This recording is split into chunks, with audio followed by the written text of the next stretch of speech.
host, Charlie McGrath. It's 17th day of July, Thursday, and Sharry Edwards is going to join us here right now. Matter of fact, she's on hold, waiting for me to bring her onto the air. And guys, if you're listening and not in the chat room, get in there, because I'm going to try to pull some questions out on these audio clips that you might have for Sharry. Now, Sharry, I'm going to give her website. It's soundhealthoptions.com. And before we go any further, let me bring her on. Sharry, welcome back to the program. Tell us a little bit about soundhealthoptions.com and what you do there. Hi, Charlie. It's great to be here. We have this idea, like a young man going through puberty and his voice changes in response to hormones. We have this idea that we can look at people's voices and look at their muscles and their proteins and their genetics. So we have put together this whole research center. We have a clinical service for people where they can get their vocal prints done. We just did a great show on the air called Happy Hour, where we do people's vocal prints for free.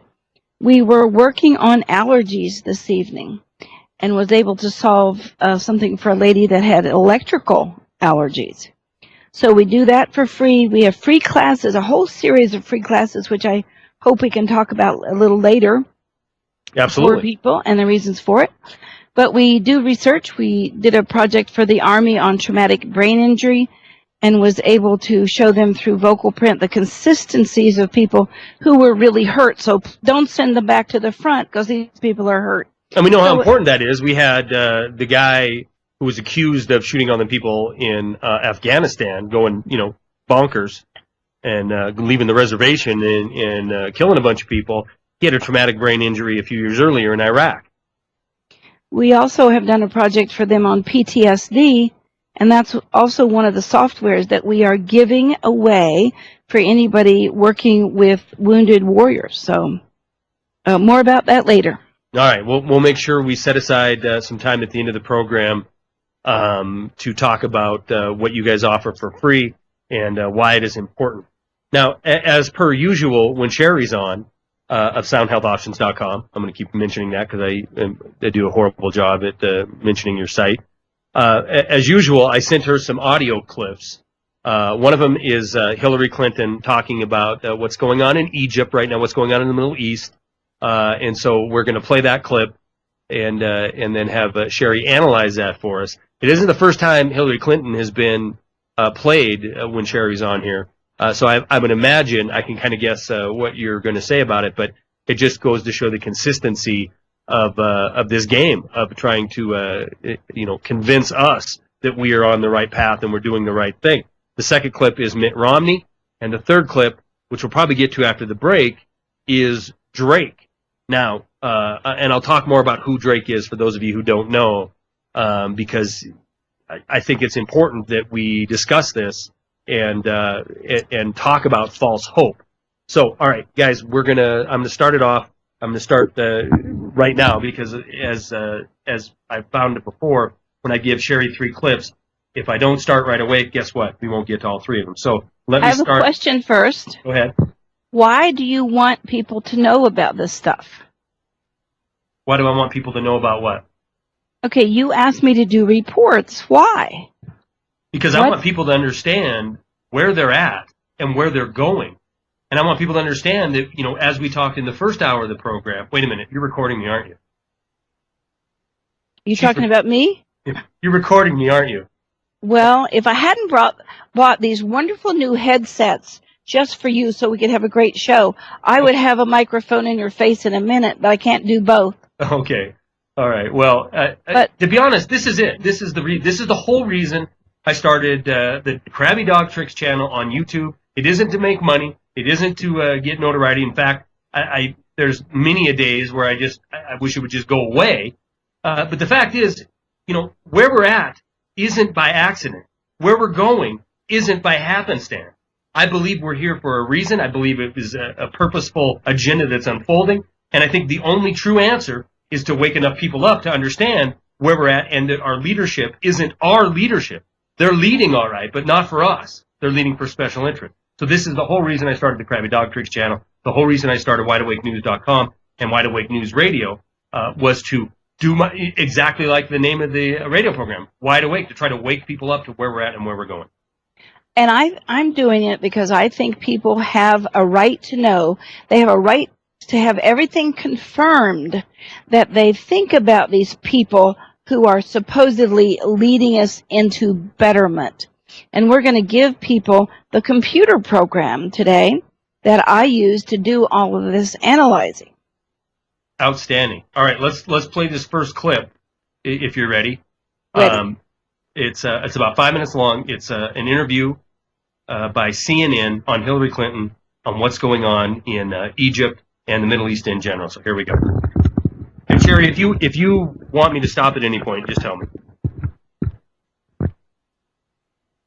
A lot of Egyptians, there were very nasty protesters throwing shoes in your meetings with Christian leaders. A lot of uncertainty about U.S. policy. Doesn't seem very popular. They feel that you're siding with the Muslim Brotherhood. Well, Elise, there's a lot of uncertainty and anxiety in Egypt right now. They're doing something they've never done in, 5,000 plus years of history. They have had elections. They've elected a president, but they still don't have a government. They don't know what the platform is going to be. They're not sure of the legal standing of some of their new institutions. And there are understandable concerns by many, many Egyptians. I don't think that's at all unusual. But what I was looking for was a chance to hear directly from people. And I knew very well there'd be a lot of passion and conviction expressed, which I think demonstrates how invested Egyptians are in trying to make sure their democratic transition works out for the benefit of all the Egyptians, men and women, Muslim and Christian, everybody. Are you prepared to use U.S. influence like aid to make sure the military lets that transition happen? Well, we've been talking with everybody in Egypt about what we can do to try to help their economic situation, which is quite serious.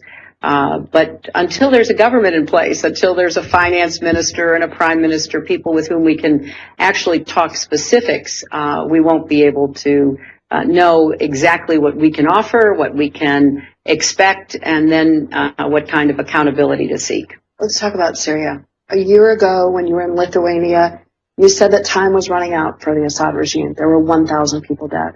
When you were in Tokyo, you said the sands are coming out of the hourglass. Now there are 10,000 people dead.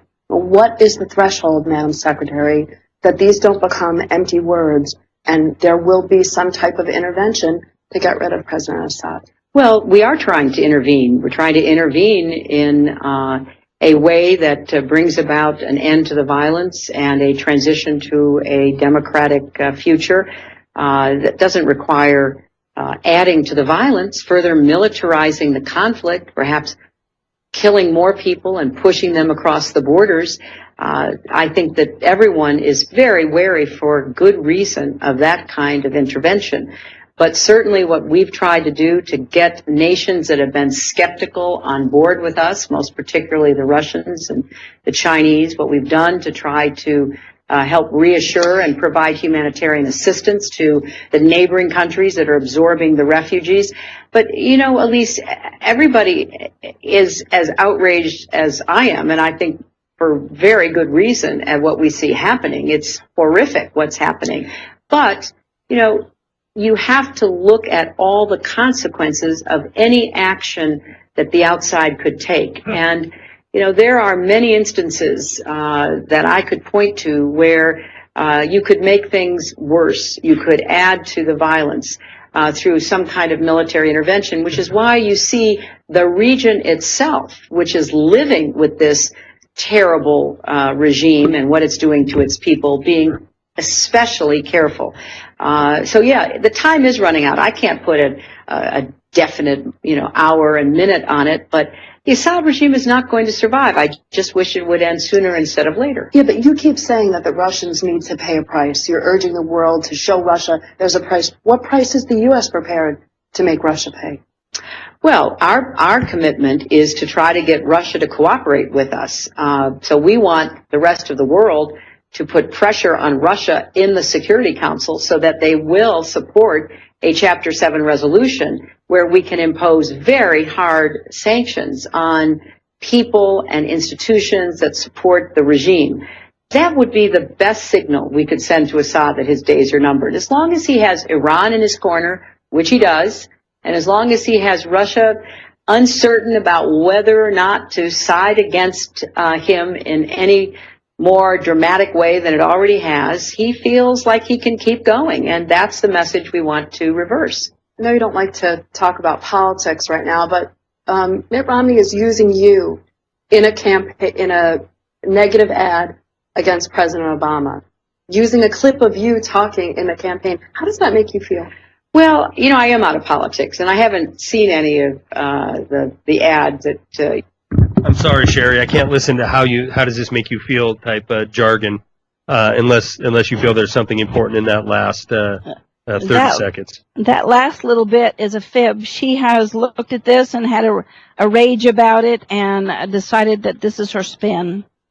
So I have a hard time listening to her voice because you've heard of people who talk out of both sides of their mouth. Yep. She only talks out of one side with one perspective, and she has this whole other agenda going on that she is not sharing with anyone. And the agenda is justice my way.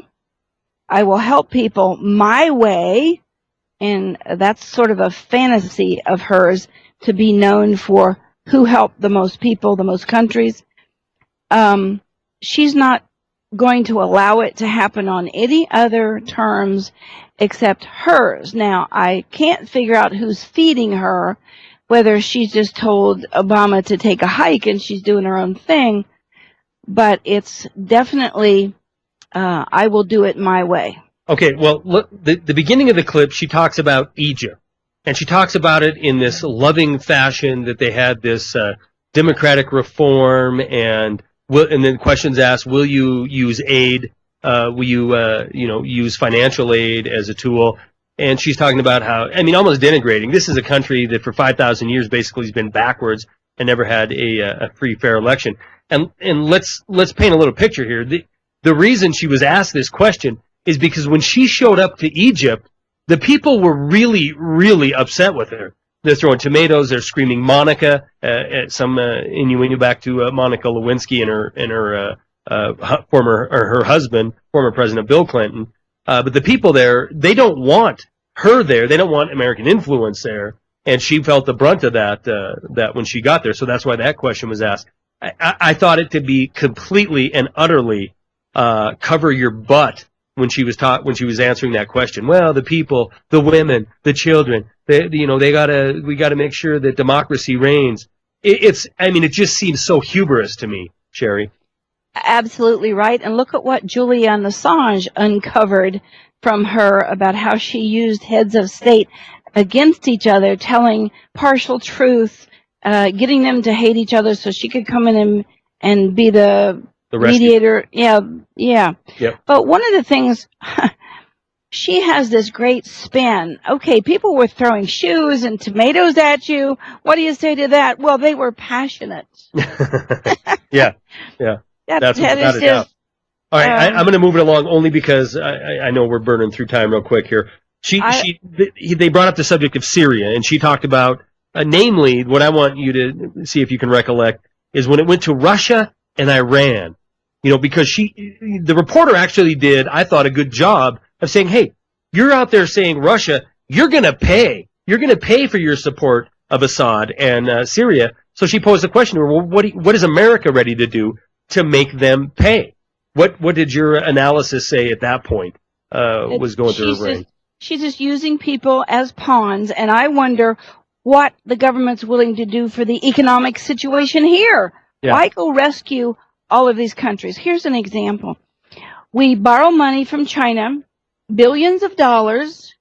They need to do this new infrastructure, so they got these 3 great big bridges that cost billions of dollars to build, and they give the contract to Chinese firms to bring in Chinese workers when we've got 8.2% unemployment. So if you believe that number. Yeah, I don't believe it at all. We borrowed money from China to give the money back to China to pay a big interest rate back to China. Not a stitch of that got to any American bridge building company. All right. So you're 100% correct. I don't mean to cut you off. I want to try to get the Romney one in before the break. In a nutshell, it was more of the same with Hillary. Very thought out, do it my way or the highway. She's going to take control, and if these countries don't like it, too bad.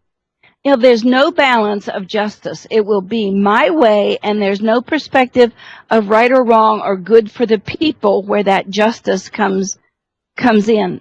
She's got two motives that are in opposition, and she's only showing one face. All right, which is not a big surprise. It's kind of what I thought you'd come on and say about that clip. Now, this next clip is Mitt Romney talking about the Federal Reserve, talking about the chairman of the Federal Reserve. Now, this clip is from April of 2011. This isn't the clip or the stance he's taken now after he's received report from the Paul camp, at least Rand Paul. So let's listen to this. This one's only a minute and 32 seconds. Listen to it.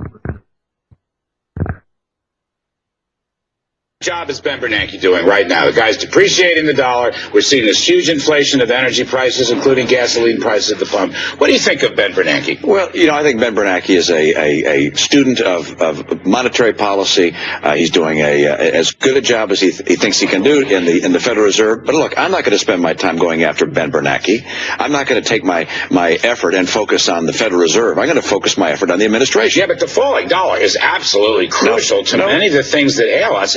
The consumer price index is jumping. People are furious at the rise in gasoline. No question. Not all Bernanke, but a lot of it's Bernanke. You're seeing an enormous squeeze for people in the middle class of Americans, of America. You're seeing higher and higher commodity prices, from gasoline to food to commodities of all kinds. At the same time, they're seeing no increase in their wages. And the reason they're not seeing an increase in their wages is because America is not as competitive as we need to be globally. And that's the responsibility of the president, to put America back to work. We got to get the truth out. That is what we need. All right, that obviously was a Ron Paul commercial playing at the end there. Very short clip. I thought it was poignant because now he's taking this stance of he wants to audit the Fed. A year ago he was singing a little bit different tune. Now, I don't have to be a voice analyst expert to realize when somebody stammers through a question and then delivers an answer that seems like it has been rehearsed up one side and down the other, and at the end of it, you're going to blame, the president for the condition of the health of the economy. What did you see, or what did you find when you did an analysis of Mitt Romney and Kudlow, for that matter, if you looked at him as well? I didn't, but I'm going to get fried for this one. Okay. In Romney's exemplar here, he showed no ego. That surprised me completely. And he did not expect this question done the way it was. He was very, very reactive and almost defensive. Now, here's the problem. Ron Paul was on a show where and I can't remember the guy's name that was interviewing him, but he was just trying to tear him up. I can see the guy's face. I just can't place him. Right. Charlie. Yes, I'm here. Can you hear me? Yes, but Romney and Ron Paul's voice looks the same when they were asked an unexpected question. Anderson, that's who the guy was interviewing him, and trying to make Ron Paul look like a fool. Ron Paul handled it well. He didn't expect the attack. But you compare the prince and on this unexpected question. Now, not other things where Ron Paul's just talking and loving everybody and himself. He's way more expansive than Romney. But in this particular exemplar, Ron Paul's voice and Romney's voice. Now, remember, this is more than a year ago. It's the same. Is there a chance, not defending either one of them here, but since the criteria was the same, since the circumstance was the same, where it's an unexpected question, if I was asked an unexpected question, or if you were asked an unexpected question, would we have the same similar, readout, similar print? I don't know. We should try that and look. I didn't want to like Romney on this question. I I don't like Obama, but I don't like Romney hardly any better. The only reason I would vote for Romney if those were the only two candidates, and if I voted for Romney, I'd be voting for change, and I certainly want change. Right. Well, you know my take on it. There's no difference. It doesn't matter to me if it's Romney or Obama. They're the same person. Yes. I don't think there's a difference between Democrat and Republican. Sharry Edwards, I hear the music playing. We're going to take our break. When we come back, we're going to play this Drake interview, and Sharry is going to analyze what she found there. Hang tight. We'll be back in 5.5 minutes with Edwards of Sound Health Options is our guest. And as promised, matter of fact, she did an analysis of the Rand Paul endorsement, and we're going to try to fit that in at the end of the program.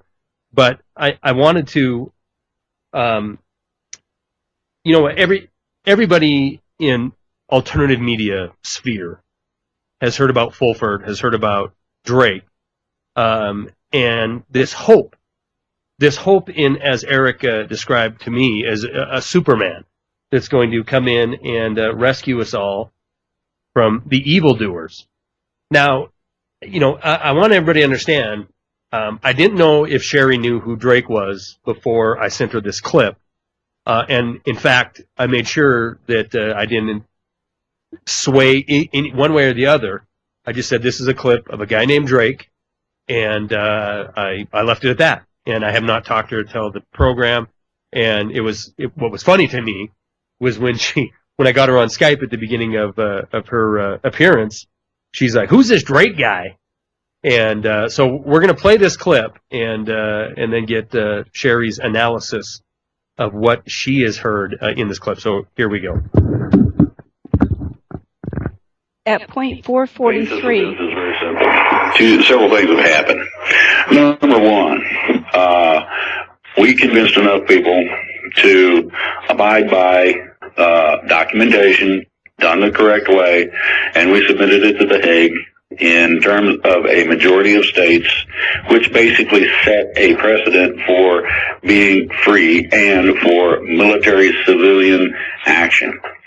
The military backs us up by way of federal marshals who contact local law enforcement, and local law enforcement actually makes the arrests. Now, you've got those three entities, the military, federal marshal, local law enforcement.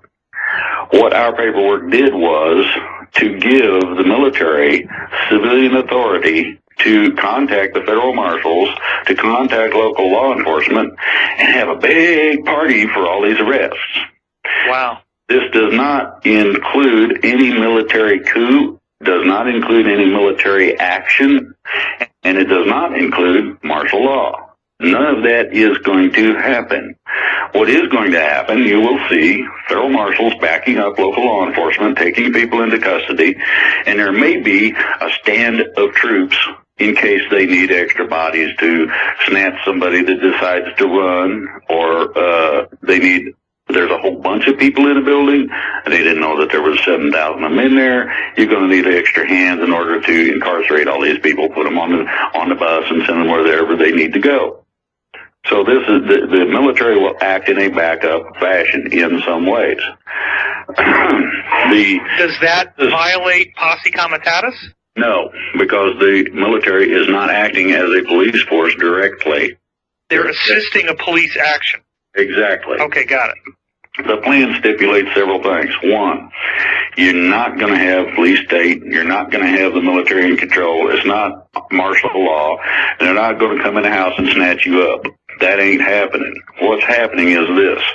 The intent and purpose of this plan was to minimize the chaos involved in the action. Now, when you arrest several thousand people in a city, it's going to create a little bit of a hubbub. People are going to see the military. They're going to see a lot of policemen doing the job. And this will be on video. I mean, you're going to have CNN and all the local news people. Everybody's going to have some kind of video of this stuff. And I assume these policemen will probably be in riot gear, which will have black uniforms and scary-looking stuff. Maybe. It depends on whether or not they expect problems with who they're dealing with. Generally, no, because it's not a riot situation. Okay. It could turn that way. They'll bring the gear. I mean, it'll be in the trunk most likely. Most of your people that have been responsible for the problems are office-type people. They're not necessarily physically active or capable.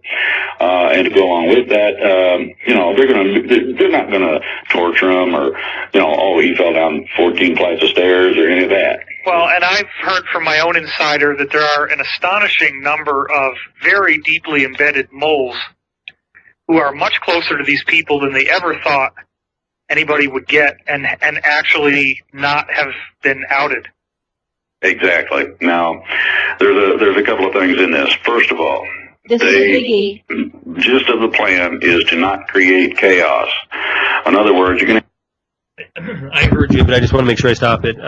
Yeah, that section right there is a biggie.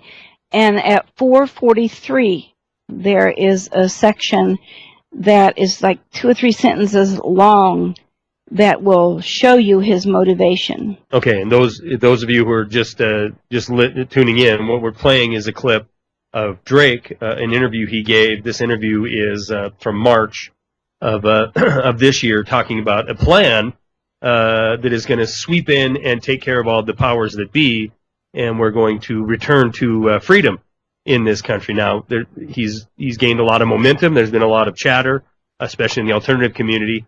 And Sharry Edwards of SoundHealthOptions.com has analyzed this entire clip. That's 15 minutes long. We're not going to play all of that. We're about 3:40 into it now. We're going to play about another minute and a half. But here's the point that Sharry says is a biggie. Here we go. Have public announcements. People such as yourself and myself will be notified approximately a day ahead of schedule in terms of putting this on the internet so it can go viral. Okay. I would imagine doing this interview, this is going to get kind of viral. Well, very much so. Some of my videos have millions of views, and this will be distributed throughout hundreds, if not thousands, of different blogs and reposted. And if we let people know that there's going to be a one-day window of notification, you can absolutely guarantee that there will be a massive tidal wave of publicity once this moment arrives. Well, that moment arrives when we are given the green light to notify our people, the ones that we have contact with. At that point, then, it is to go viral on the internet, and we're to try to access as much mainstream media, be that AM radio or whatever, doesn't matter, but it's as much as we can.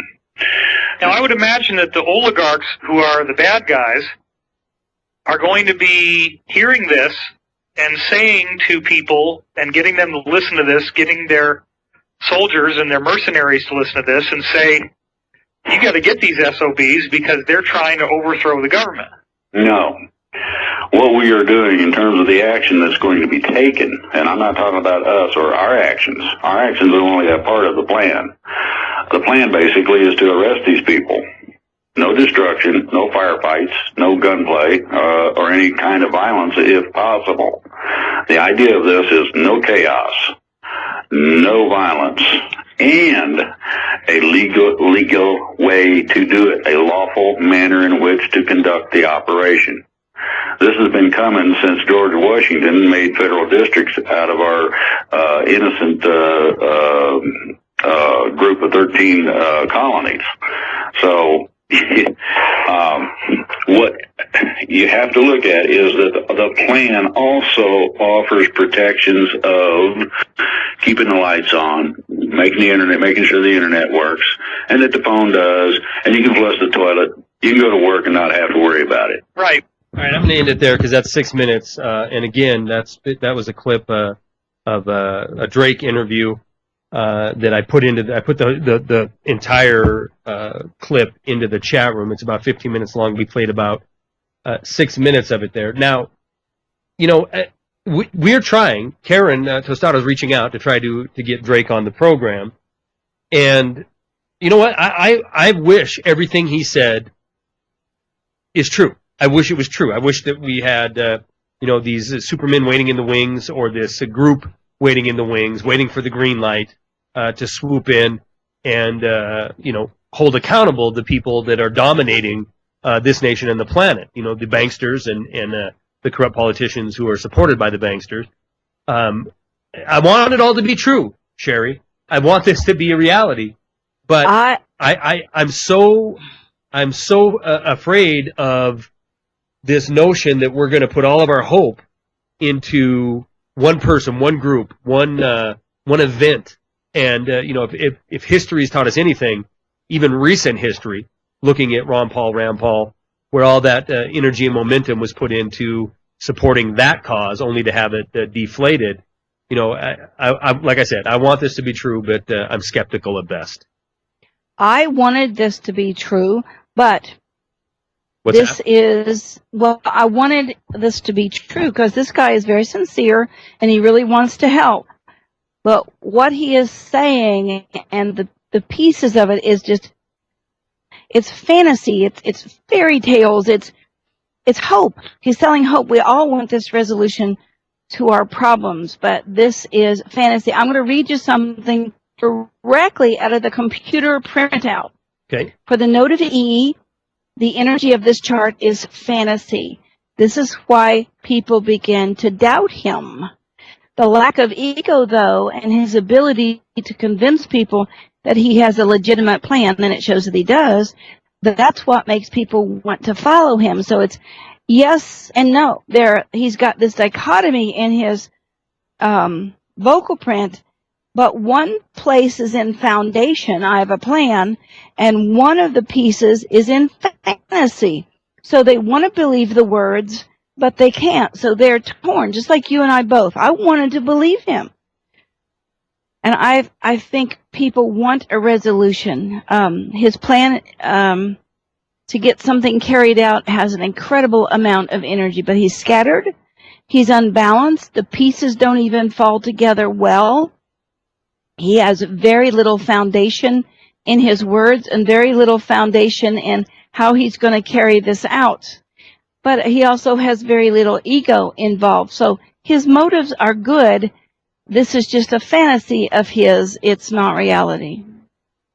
Yeah, well, and again, you know, when you say that his plan is legitimate, does that mean that he really believes this is happening, or this is really a plan he's developed? Because let's be honest, you know, what he's talking about isn't a group of 40 or 50 people. I mean, he's talking police, he's talking military, he's talking, you know, petitioning the Hague.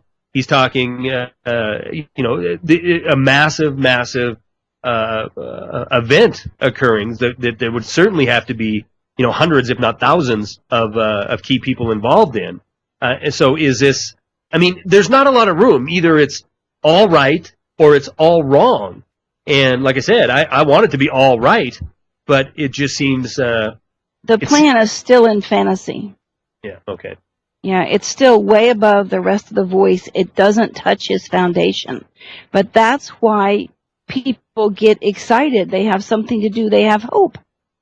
But and we see the danger of that, right? I mean, we see the danger of, hey, don't worry about it. You're going to be able to go to work. Your water's going to work. Your heat's going to work. You're still going to be able to go to the store. You're not going to notice anything except for this activity of police/military on the streets. I mean, that is... I don't know. I mean, some people would say that that's a relief valve. You know, go back to sleep. Don't worry. Somebody's got this under control. Great to have hope, but he is delusional.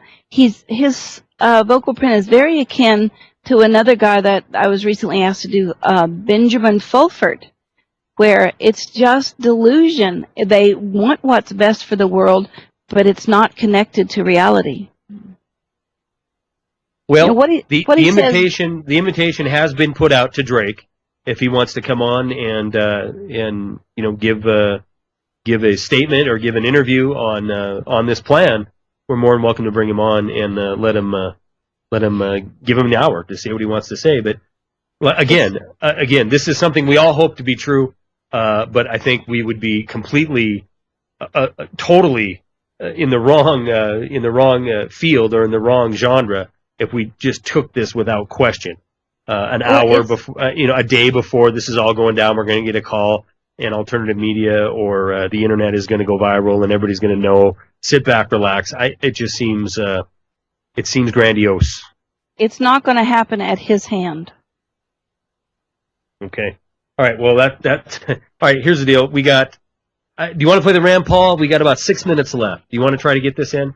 I would like to talk about what we have put together for the public, and then if we have time, we can talk about Ron Paul. Please go ahead. If not, we can just talk about the analysis of it. Go ahead. Okay. Most people talk about this, like Drake is talking about it, and other people, and this is the problem, and this is the solution.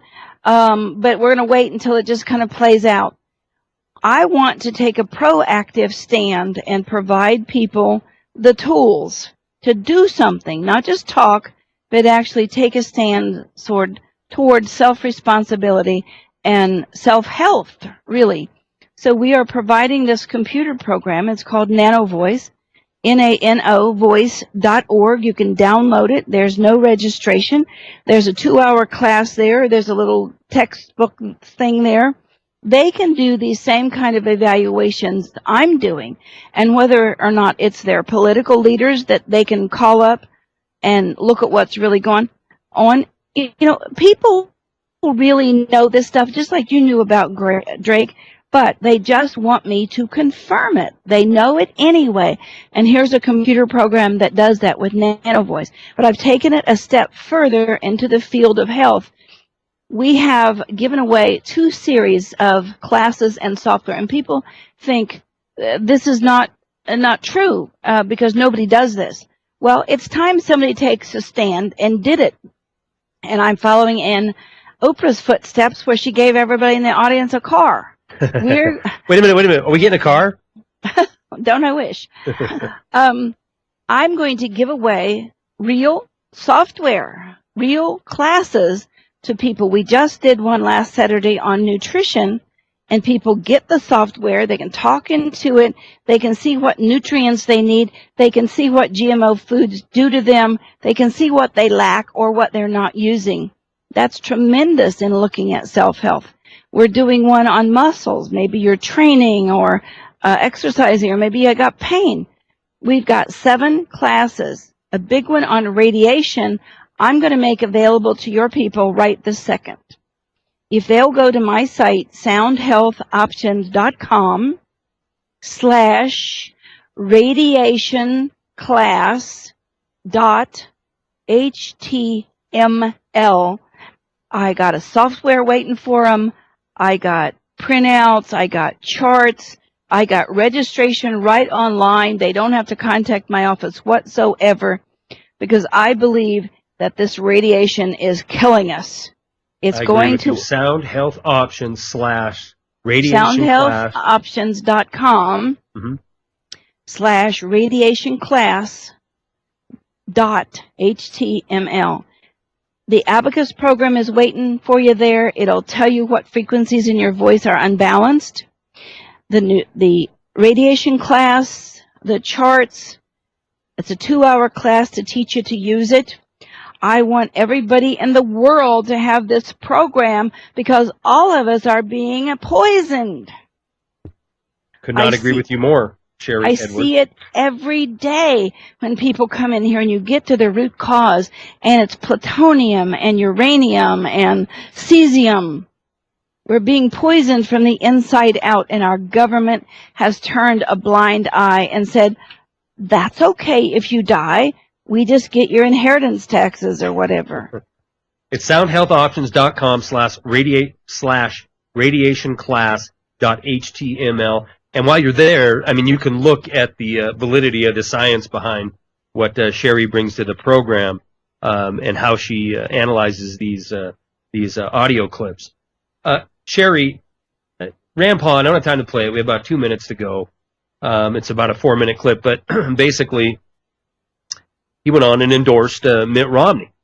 And I sent you that clip, but unfortunately you weren't able to make the program after I sent you that clip, right directly after this occurred. But when you and everybody's heard this clip by now. Matter of fact, the clip I'm looking at has 61,000 views with 2,599 dislikes and 100 likes. So, you know, a lot of people watch. Go ahead. Oh, not you. Just somebody's trying to call me on the phone, and I'm on a show. So I'll just read you part of it. Okay, go ahead. A split divides Rand Paul's vocal profile, indicating that he is dichotomous in his thinking. He is telling the truth, but is torn between his personal emotions and words to the public, like being forced to make a decision in which neither is ideal. He made this decision as a handshake, as the first bridge for his father's agenda to be brought into the the Romney arena. It wasn't something he wanted to do. He felt he was forced to do this. It was not ideal. He didn't do anything against his father. Actually, it was a behind-the-scenes kind of deal. Yeah, and you know what? That a lot of that is just common sense. I think a lot of people, especially Ron Paul supporters, felt that, you know, in their gut when he came out and did that he was basically, in a nutshell, a fancy way of saying he was playing ball. Yes, exactly. All right. And it was not initiated by him at all. I believe that 100%. SoundHealthOptions.com. Get the free software, SoundHealthOptions.com/radiationclass.html. Sharry Edwards, thank you very much for coming on. We'll get you on again next month. Keep up the great work. Great. Thanks, Charlie. You bet.